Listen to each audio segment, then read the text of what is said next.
News Eye on Agriculture with Britton Rucker.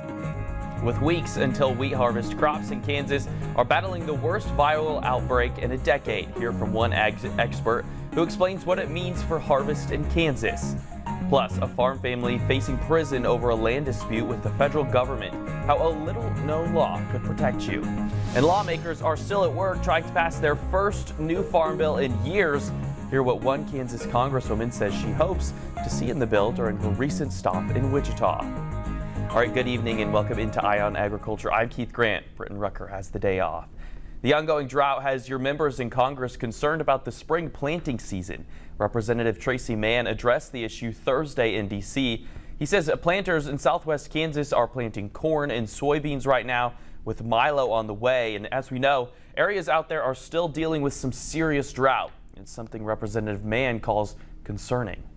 Very concerned. Some parts of our district have a lot of rain. We have some areas that have not. Southwest Kansas finally got some rain last week. That's a good thing.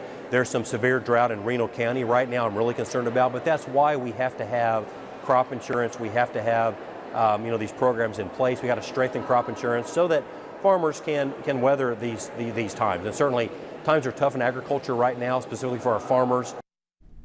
Earlier this week, Reno, Sedgwick, and Harvey counties were put on a drought emergency. There's that map for you. Lawmakers in Congress still hope to pass a new farm bill in 2025. Last year's session saw the extension of the Agriculture Improvement Act of 2018. It's after lawmakers failed to agree on terms for a new bill that funds agriculture and nutrition programs. Representative Sharice Davids, who serves on the House Ag Committee, visited Wichita recently and spoke with us about what Kansas farmers and ranchers want from a new farm bill. The biggest message probably is get this thing done, because we're pretty far past the original reauthorization date at this point. And then things that are really important to the farmers and ag sector here, as well as the nutrition assistance programs that are also a part of the farm bill, making sure that crop insurance continues to be a robust program. The latest extension of the Farm Bill will expire this September.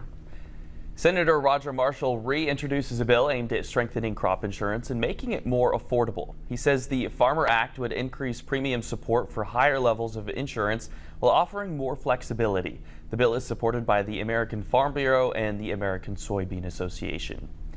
Two legal wins could shift the tide for Bayer, the sole U.S. manufacturer of glyphosate, the key ingredient in Roundup. Bayer is facing billions in lawsuits alleging a link between Roundup and cancer. Now, 10 national ag groups are urging the U.S. Supreme Court to weigh in on whether federal safety level labels override state-level warnings. Meanwhile, Georgia just became the second state after North Dakota to pass a law reinforcing EPA authority on pesticide labeling. Bayer hopes these moves bring more legal clarity for farmers and manufacturers. A new border ban could have major implications for the livestock industry. The U.S. has suspended imports of live cattle, horses, and bison from Mexico after detecting the northward spread of the New World screwworm, a dangerous pest that burrows into the flesh of living animals. Ag Secretary Brooke Rollins says the risk is too high, warning the last outbreak took 3 decades to contain. The ban is effective immediately and will be reviewed month by month. Mexico has pushed back, calling the move unnecessary, but U.S. officials say the pest's recent spread, now just 700 miles from the border, demands swift action to protect American livestock.